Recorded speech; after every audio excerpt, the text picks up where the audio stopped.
Mesdames et messieurs, bonjour. Je me nomme Ansa.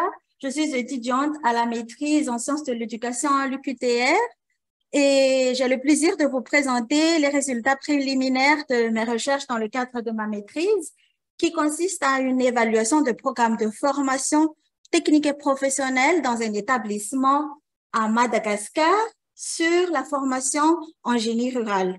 Je suis encadrée par Monsieur Alain Huot et Madame Audrey Collot. Tout d'abord, permettez-moi de vous expliquer le contexte de la formation technique et professionnelle à Madagascar. La formation technique et professionnelle à Madagascar se donne sur deux niveaux. Niveau secondaire, elle est professionnelle, qualifiante, et au niveau universitaire, elle est plus technique et se donne dans des établissements spéciaux qui s'intitulent Institut supérieur technologique. Ces établissements se distinguent par rapport à leur région d'implantation, c'est-à-dire que les spécialités données dans cet établissement dépendent des régions dans lesquelles ces établissements sont implantés. Notre cas, l'étude de cas que j'ai choisi de faire des recherches, se trouve dans la région d'Amourmani, au centre de l'île de Madagascar. C'est une région agricole, riche en ressources en eau, et donc la spécialité dans cet établissement, c'est l'agriculture, l'agronomie, la génie rurale, les communications rurales. Pourquoi la formation en génie rural? Parce que cette formation en génie rural traite essentiellement des procédés en irrigation, les traitements des eaux et les infrastructures rurales. Ces établissements de supérieure de technologie préparent donc des étudiants qui vont directement aller travailler dans le monde de la génie rural. Donc, l'établissement prépare les étudiants à devenir des techniciens compétents dans les domaines de l'énergie durable. Ils vont être des acteurs du développement durable du pays. Quel est le problème dans cet établissement? Tout d'abord, le programme est développé par objectif, excusez-moi, et non par compétence.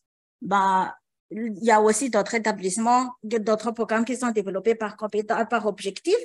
Mais comme c'est un établissement à formation technique et professionnelle, il y a une incohérence avec les besoins du monde professionnel par rapport au programme de formation. Et du coup, les employeurs, par rapport aux employeurs, leurs attentes ne sont pas prises en considération dans les programmes. Ils ont du mal à recruter des diplômés qualifiés parce qu'ils ne retrouvent pas les compétences qu'ils recherchent auprès des finissants qui sortent de l'établissement. Du point de vue du côté des étudiants aussi, ils ne remplissent pas les critères recherchés par les professionnels. Ils n'ont pas développé les compétences que les professionnels attendent d'eux. Donc, ils paraissent comme incompétents à la fin de leurs études. Ils sont aussi sous-employés. J'explique un peu. À la fin de les études, trois choses arrivent. Soit les étudiants arrivent à trouver un travail en dehors complètement du monde dans lequel ils ont étudié, soit ils arrivent quand même à trouver un travail dans le domaine du génie rural, mais ils ne sont pas payés à la hauteur de leur diplôme. Parce que une fois sur le poste, les employeurs sont obligés d'investir dans leur formation pour qu'ils développent les compétences qu'ils attendent. Et il y a aussi ceux qui se disent que peut-être que si je continue à travailler, à étudier, que j'ai une maîtrise ou pourquoi pas un doctorat, j'arriverai à trouver un bon poste avec les salaires que je recherche. Mais cela provoque ce qu'on appelle l'inflation scolaire. Oui, alors qu'est-ce que l'évaluation les documents, qu'est-ce que les documents nous donnent sur l'évaluation de programme? Pour faire une évaluation de programme en formation technique et professionnelle, il faut regarder 4 points essentiels. D'abord, la pertinence du programme. Est-ce que les cours qui sont donnés dans le programme correspondent aux attentes du milieu professionnel, c'est-à-dire adéquation entre les cours et les attentes du milieu professionnel. Ensuite, la cohérence du programme. Quelles sont les compétences développées? Comment s'articulent les cours dans le programme de formation? Ensuite, la réussite du programme. L'efficacité, excusez-moi, l'efficacité du programme, c'est-à-dire la réussite des étudiants. Est-ce que, comment est l'employabilité des finissants à la fin de leur formation? Et à la fin, l'adéquation des ressources matérielles, ressources humaines et ressources pédagogiques, ressources financières développées dans le cadre du programme. On se demande aussi pourquoi c'est nécessaire d'évaluer les programmes de formation technique et professionnelle. Eh bien, tout d'abord, pour favoriser la qualité de la formation, parce qu'on va former des techniciens directement qui vont travailler. Ensuite, pour valider les normes et les exigences recherchées par l'ordre du métier ou par le monde professionnel. Et à la fin, pour aider à la prise de décision, suite à l'analyse rigoureuse, à l'évaluation, c'est-à-dire à lancer les réformes. Tout cela m'amène à ma question de recherche, c'est-à-dire comment évaluer le programme de formation en général de l'Institut pour favoriser le développement des compétences professionnelles des étudiants. Pour répondre à cette question de recherche, je suis allée faire des entrevues individuelles en groupe, entrevues semi-dirigées, individuelles et en groupe auprès des employeurs potentiels. Je suis allée voir trois types d'employeurs différents dans trois régions différentes dans lesquelles les étudiants sont susceptibles d'aller chercher du travail. Ensuite, je suis allée auprès des enseignants qui donnent le cours, comment ils comprennent le programme, comment ils appliquent le programme. Je suis allée aussi voir les finissants, ceux qui travaillent dans le domaine du génie rural après leurs études et ceux qui n'ont pas réussi à travailler dans le domaine. Qu'est-ce qui s'est passé? Qu'est-ce qui les a bloqués? Par rapport aux entrevues de groupe, j'en ai fait aux responsables du programme.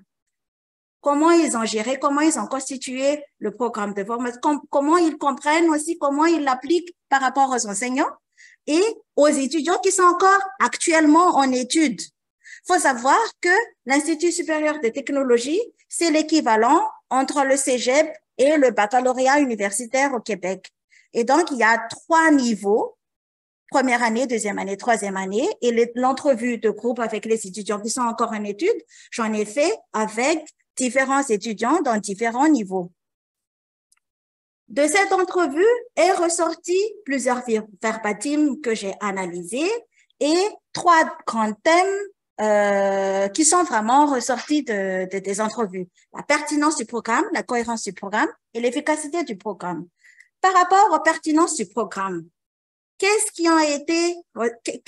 qui est ressorti? Tout d'abord, les cours ne sont pas contextualisés par rapport à ce qui est attendu au milieu professionnel. C'est-à-dire que arrive un prof de chimie qui va enseigner la réaction chimique et l'enseigne comme ça. Les étudiants ne font pas forcément le lien en quoi l'équation chimique que je viens d'apprendre à l'école, je vais l'utiliser, va m'être utile une fois que je vais travailler.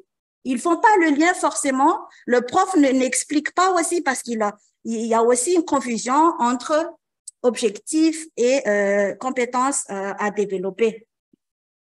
Les compétences professionnelles, donc, ne sont pas perçues par rapport aux employeurs. Ils voient pas, ils détectent pas les compétences des étudiants. Cependant, de cette entrevue est quand même ressorti le fait que la formation en génie rural répond à un besoin demandé par la région d'implantation. C'est une région agricole et la région a besoin d'avoir des techniciens en agricole, des techniciens en génie rural, des techniciens en traitement des eaux. Ensuite, les professionnels demandent à collaborer avec les établissements pour encadrer des pratiques au niveau des établissements, c'est-à-dire qu'ils sont prêts à aller vers les établissements, apporter leur aide pour montrer aux étudiants qui sont encore allés à l'université d'expliquer comment on va pratiquer les cours que vous avez appris. C'est qu'ils ont quand même compris l'intérêt de la formation. Ensuite, par rapport à la cohérence du programme, les intitulés du cours sont perçus comme très pertinents, surtout vis-à-vis des employeurs potentiels du monde professionnel. Ils ont compris que les connaissances des étudiants par rapport à la théorie ils ont des bases solides. Ils ont des bases solides en mécanique des fluides, ils ont des bases solides en mathématiques, ils ont des bases solides en chimie. Mais ce qui est ressorti, c'est que les cours ne sont pas contextualisés, ne font pas le lien. C'est-à-dire que ce qu'ils ont appris en mathématiques, ils font pas forcément le lien. En quoi je vais l'utiliser dans les mécaniques des fluides après. Ensuite, les confusions entre objectifs et compétences à développer, ça crée vraiment une incompréhension au niveau des étudiants, au niveau des enseignants et au niveau des professionnels ensuite. Et l'incompréhension des étudiants au sujet des compétences à développer, ils savent pas forcément qu'est-ce que je dois être capable de faire à la fin de mes études. Parce que les profs les enseignent pas en quoi en quoi mon cours vise auprès du métier de génie rural. Et ensuite, les étudiants aussi, à la fin de leurs études, ils ont compris des choses, mais ils ne savent pas qu'est-ce qu'ils sont capables de faire. Par rapport à l'efficacité du programme, j'ai surtout regardé l'employabilité des étudiants. Les trois types de participants se concertent à dire qu'ils ont des bagages théoriques très solides. Il y a les incompréhensions des compétences reviennent et sont toujours soulignées. N'empêche que 2 étudiants sur 3 réussissent à trouver du travail dans le domaine du génie rural. C'est quand même bon. Et le plus, c'est que les meilleurs de ces étudiants-là sont très appréciés par les professionnels malgré les dysfonctionnements, l'inadéquation, l'incompréhension dans les compétences. Qu'est-ce que je pense de ces résultats?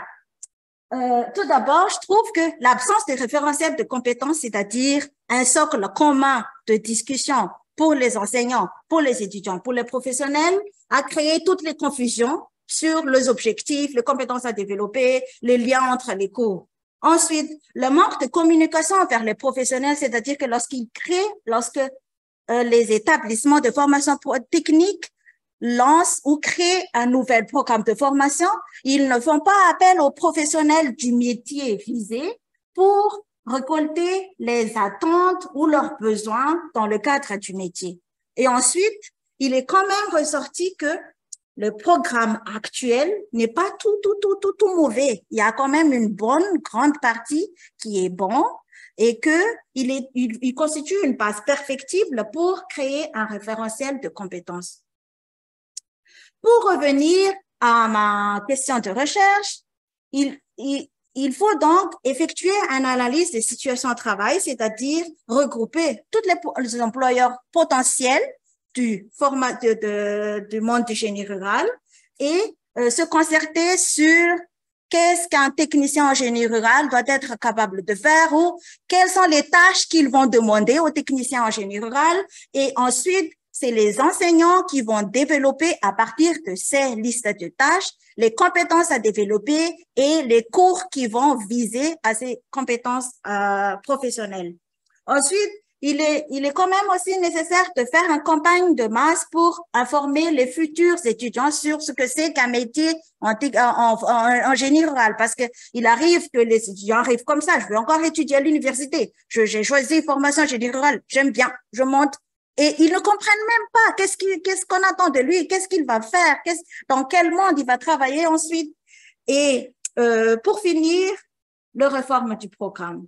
Il faut effectuer une réforme parce que on voit vraiment on entend vraiment les remarques de monde professionnel en disant c'est bien utile la formation, mais il manque ça, les compétences, on les voit pas, on est obligé de rajouter, on est obligé de refaire des enseignements une fois qu'ils arrivent au milieu professionnel et à la fin, comme perspective, je propose la création d'un référentiel de compétences en accord avec les professionnels dans le domaine de génie rural, les enseignants qui vont donner la formation et éventuellement le retour des finissants qui sont déjà passés par la formation. Sur ce, mesdames et messieurs, je vous remercie de votre aimable attention.